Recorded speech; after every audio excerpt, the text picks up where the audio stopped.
What was your main Okay, kind of reason I, for I, getting us both I on think, the as I call? said, I think in my initial LinkedIn, I was kind of being a little bit greedy. I think, if I'm being honest, I saw your month of videos as quite a really good insight in how you how you look to approach management and how you look Yeah. to um, build on your team that you have, expand on the team that you already have, um, and that's something that's, as I said, and as you now know, that I'm doing Yeah. now as well at the moment. Yeah. And I have two of my employees sat opposite me, the people that I interviewed myself, but I don't mind speaking in front of them. But it will be great to kind of get a bit of insight from you. I'd of course pass on things that I think how I how I manage well, Yep. and then I might get some interesting faces opposite me if they disagree. But that'll be an interesting thing in itself that I'd be able to speak to them about it afterwards. But yeah, that's kind of what I wanted to gain out of it. Just an Yeah. informal chat back and forth about what we see as the key points of how to manage a team, and how to get the best out of them, and also in turn how to then get the best out of yourself because of the things that you're doing. So Yeah. it's a two pronged. It's sometimes I think I spend the whole day thinking about what do I need to do to improve others and help others grow, and then I've come Mm. at the end of the day and thought, well, I haven't done anything for myself today. So I suppose it's a double pronged. It's Yeah. what do I do for others, but also what do you do for yourself to help? I Yeah, think the first thing I would say is for me, I don't even like the word manage yeah, because yeah. Okay, actually, and we all use it, and I yeah, use it as well, but actually, the word manage kind of suggests that you're the senior one, mm, they're all not so senior, and you're there to control their environment and all the rest of it, and you're not. And that's why I tend to try to use the word coaching rather than management, because just because you've got the title or the badge or however you want to label yourself, everyone else's viewpoint, everyone else's the way they see the world and the way they see what you do can add value. And I think when we talk about that position, that management position, it is literally just you are just that position to bring everyone else into the mix and yeah, create that environment where they can all make the decisions, they can all have an input, and between you and collectively, you come up with the best solution for the company. I think where businesses go wrong is that they have this hierarchy, this tier system, where you've got a few key individuals making decisions based on things that they actually don't know that much about, mm, because the people doing the role day to day, they know all the information, mm. but they're not the ones making the decisions on how those roles move forward. And I think that's potentially where people go wrong. I agree with that point, but can I play a bit of a devil's advocate for 30 seconds? Absolutely. So Let's do it. yesterday, bizarrely, I had an email exchange with the one of the MDs to say that there's an issue sometimes with, and I put this forward, there's an issue sometimes with discussions by committee or decisions by committee. So Yeah. I completely agree that actually the higher kind of seniority sometimes forget that the people on the ground are the ones that have the best insight because, as you say, they're doing things day to day. But at the same time, if you have 20 of them, or even if you have five of them, that Yeah. discussion, although it might bring out some really great ideas, it can take a hell of a lot of time that can be incredibly inefficient. Yeah. Whereas with a smaller group of senior members, as long as maybe there is the right kind of level of drip feeding of ideas from bottom to top, you'd Yeah. hope that that structure above would have those ideas being given to them on a daily basis that have Yeah. then reached the top somehow. Um, and then those decisions could be made quicker. I completely agree. As I say, I'm being devil advocate here, but I just find it interesting that I have had many occasions where I've sat around a table with 12 people, and 2 hours later, I thought, Yeah. what have we achieved here? Yeah. Whereas I've had a 10-minute discussion with two people or three people and probably got 30 more ideas than we had in Yeah. that 2 hours. So I think you're completely right. And I do, as I say, I do agree. But there is also the massive risk of just being completely and utterly unproductive with it. So there is. what I struggle with is wanting to involve other people's opinions, but also understanding that we all have a day job. We all have a functioning business that needs to carry on and not be forgotten. You could spend your life debating and thinking up new ideas, and then come 2 hours later not come up with anything.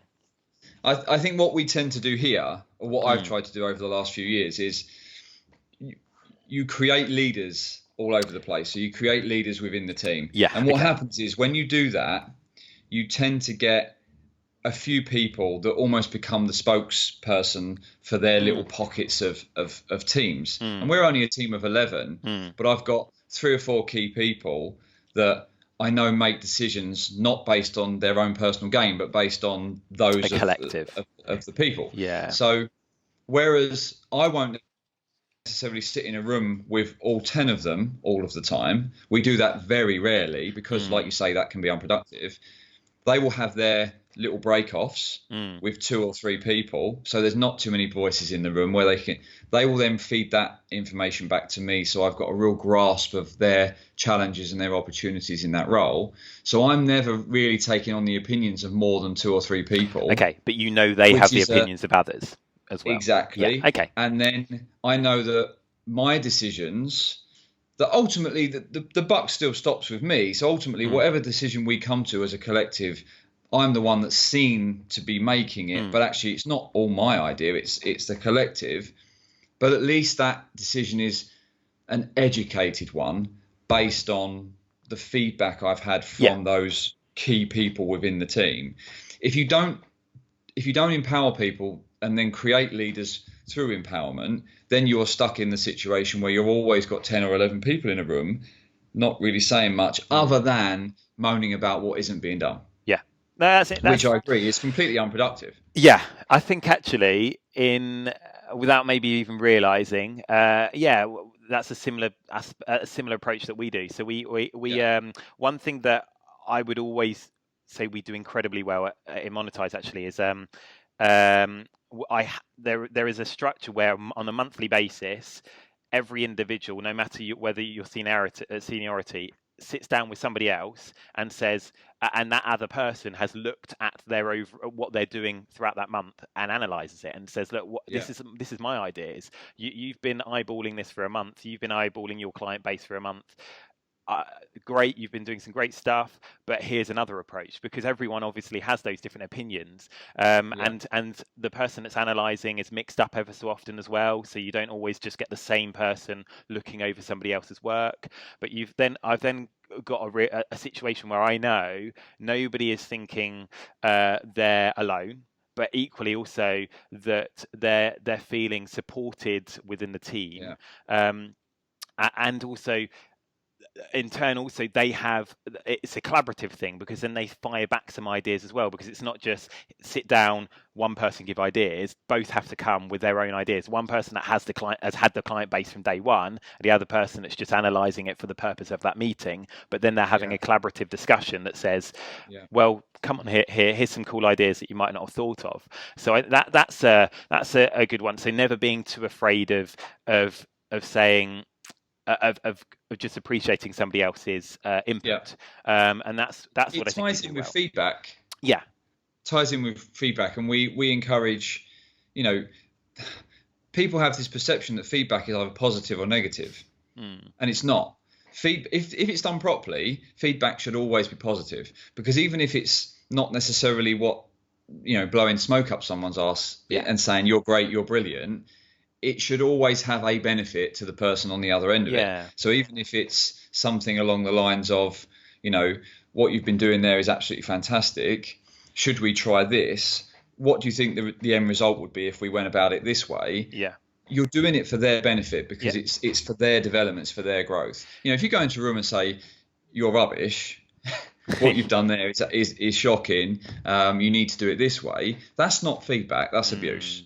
So, but that's why people have this perception that there's positive and negative. If feedback's done properly, it's only positive. There is no negative, because if it's negative, it's not feedback. Yeah, it's just abuse. No, I that's it. Yeah, absolutely. Yeah. Yeah, I think I messaged you this when we were supposed to schedule this last time, but I got a really interesting snippet from one of the interviewees that we were doing. So I think she did a degree in management and intellectual intelligence, or intelligence, or something essentially that was looking more than just at the aspects of management, but the ideology behind it and the theory behind it. And I asked her, as I suppose most would, what was the reasons behind you doing that degree? And she said, "Well, I'm really fascinated by by as the theories behind management. What makes people tick into actually Yeah, being motivated to do something?" And I said, "Well, okay, what was the outcome? What did you come up about it?" And she just said it's all. She felt, and I kind of agree, that it's all about emotional intelligence. Essentially, mm, how do you feed somebody's emotion to motivate them further? Because everyone yeah, obviously has a different approach to their life. Everyone has different motivations, different interests, different loves. So for me to sit down and go, this is how I would do something, is completely the wrong approach and should never be yeah, taken, because yeah, somebody else would go, I really don't understand why you do it in that way, because they have a yeah, completely different way about them. So I think I think it was an insight, because I suppose maybe there were certainly elements that I did there, but I hadn't sat down and thought, actually, yeah, that's completely and utterly correct. It's not so much saying, here's a bit of advice, there's a bit of advice, which is always great, constructive yeah, criticism and negatives and weakness and positives, but actually I have, over the last couple of weeks, just looked at somebody's portfolio and gone, okay, why have they made that decision, rather than mm, why is that business happening? I've kind of thought, well, why did it start? What was the yeah, reason that made that my colleague think that that was the right decision? And yeah, I'm not saying I know the answers yet. I haven't actually worked out how to structure that into a bit of feedback, but yeah. it's an interesting new way that I'm looking at something, and I do think it will be another 2 months before I can come back to you and go, I think I've grasped how to feed back on that type of way of thinking, because I don't quite know what to do with it yet, but I totally understand the positives that it could bring. I think if you go back over the history of management, Mm. um, and I'm not going to comment. I don't know how old you are, mate, but I turned 39 last week, so I'm Okay, pushing on the 40 door. okay. But I know I don't look it. But No, you don't. if you go back over the history of over the history of management, you will what the way it basically goes is the management thinks a certain way, and if anyone thinks outside of that way, Mm, there's a challenge. What? That's not right. mm, This is why would you do it that? Whereas as I've got older, and I think I've mentioned it before, certainly on LinkedIn, that my oldest son is autistic. So yeah. for the last 4 years, my wife and I have been trying to get a head round why he does the things he does. Mm, And it really does open your mind up to the fact that every single person thinks in a different way. So when you think someone is, it's like when people phone in sick, or they're working at only half rate, or they're doing things that perhaps we look at and think, why the hell are you doing that? That's Everyone does something for a reason. mm, There mm. has to be no one wakes up in the morning and says, I'm going to go into work and do a shit job. Yeah, No one yeah, wakes up in the morning and thinks, I want to phone in sick every day, and that's my life. That I get fulfillment out of letting people down. You just don't. mm, But there's a reason for that. And you, as the coach, as the person that's responsible for those people and creating that environment for those people, you have to understand what that reason is. And yeah. that just comes down to listening and being open and approachable. And yes, you could think to yourself, okay, well, if I'm always doing that, I may never actually get anything done. But there is a balance to be struck, because if you get that right, and you get your people in the right place mentally, they do everything for you. They Yeah. create the business. They make things happen. And the And question surprise is, you every day as well, because they absolutely, come up with things that you think, bloody hell, why didn't I think of that? And that's the beauty of it entirely, isn't it? Yeah, yeah. yeah. It's not an easy answer. And no, no, And no, no. and years ago, I didn't think that way, because I wasn't experienced. Before I was married and I had children, you do only think that your way is best, and because you're only focused on you. Hmm. But as you get older, and that's the great thing about getting old. There aren't too many things about getting old, but great things about getting old. But one of the great things about getting old is that you have that Yeah, experience yeah. and like you say, the emotional intelligence. Hmm. The amount of Yeah, people that I work with that haven't developed that yet. but then equally, I think that's not necessarily a bad thing, because actually that raw passion that is all focused on themselves can also be a fantastic thing, because sometimes I think I look at other individuals that have that raw passion, and I think that was me 10 years ago. Yeah, same. Why can't I be that driven to a one very specific point as much as that individual is? So it's not to say that that's a bad thing at all. It's just it's a cog within the whole You system, need isn't it? both. Exactly. You Yeah. need both mindsets. Yeah. You need that driven mindset, like you say, that you were 10 years ago, and that my head of sales, James, who you know Yeah. well, Yeah. Yeah. he reminds me of me. He is me 10 years ago. Mm. He's argumentative, he's challenging, but at the same time, he pushes boundaries that other people don't Yeah. push. And the way he thinks about things makes me think. And sometimes we're only human, and sometimes you feel like you've made a really good decision and you don't want someone to challenge you on it. Yeah. And he's that person that will challenge you on it. Yeah. And at first you'll think, okay, I really didn't want to be challenged on that. But then after half an hour, you actually go away and think, but he was Mm. spot on there. Yeah. And I need to tell him he was spot on there. And I need to open my mind up to the fact that he was spot on. And you have to have people in business like that. And there certainly be occasions where you go half an hour later, actually he wasn't spot on, but if I get him to be spot on 3 times out of 5, Yeah, well, that's brilliant. I don't want to knock him it's down awesome. the 5 times, because I never get those 3 bits of insight otherwise. So, Yeah. yeah, it's appreciating that sometimes I get it wrong, sometimes you'll get it wrong. But yeah, absolutely. Well, look, I think we could talk all day, Andy. If We we're being could talk honest. all day. Yeah, Uh, there's like I actually did. I've been working on something over the last month or so, hmm, which is a PDF. It's a 10-stage PDF, but for new people going into managerial roles, yeah. and 10 key things to look for that kind of break away from the traditional models of old Hang, school hang on a second, Andy. management. Are you coming up with an affiliate offer?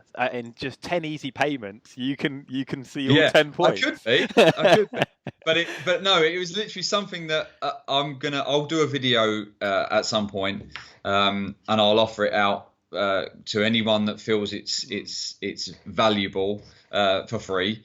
Mm, It's just a 10 sort of section PDF. sure. It's not groundbreaking in terms of its level of detail, but certainly for people going into that type of role early, certainly for people at a relatively young age, Mm, it will definitely get them to think about things. Because I don't know about you, but when I went into retail at 16 and then went into management in retail at 22, I knew nothing. mm, Back in those days, it was okay. You've shown a bit of promise, right? Get in that shop, and all those people over there, you're now responsible for them. And some of them were in their 40s, and I'm there jeez. 22. Yeah. Hadn't developed anything at that stage. I was Yeah. barely an adult myself, and you were really thrown in at the deep end. Yeah. No one gave me that insight at 22, 23, 24 in terms that I'm saying this document could potentially give other 22-year-olds that think they know it all, but perhaps And if don't. they're willing to just look at it and reflect on it, then hopefully they'll gain something from it. Absolutely, Yeah. that's right. Yeah, well, that'll be an interesting read. Yeah. Well, look, I don't. As I say, I think we've both got a day ahead of us, but I'll pass on the content. I think it was. Thank you for chat, because this is all I kind of No, wanted no, to it's gain. I my just wanted pleasure. to have a bit of back and forth, and hopefully I've given you something back. Absolutely. Yeah, Yeah, let's keep on talking. Let's see if there's yeah. a video that we can spring from it, and then yeah, I can't wait for the read. Cheers, Maybe Andy. I we'll do a appreciate your time. series. Yeah, absolutely. Let's chat series or whatever we want to call Yeah, it. let's chat Yeah. series. I've been talking. I need to get my podcast set up. Well, That's a big one for me. So the person sitting opposite me, James, he is the guest on the first episode of my podcast, which I've said I'm going to be doing, and he's complained at me for not getting it started yet. And I said, no, I wanted to chat with Andy first because I've not done anything like this myself.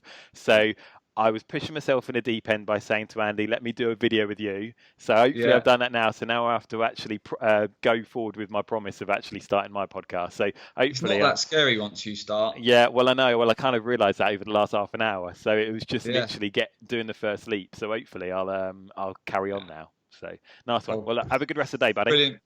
And you, Clive. Thank you very much. Speak to you soon. Yeah, you too. Bye. Cheers. Bye.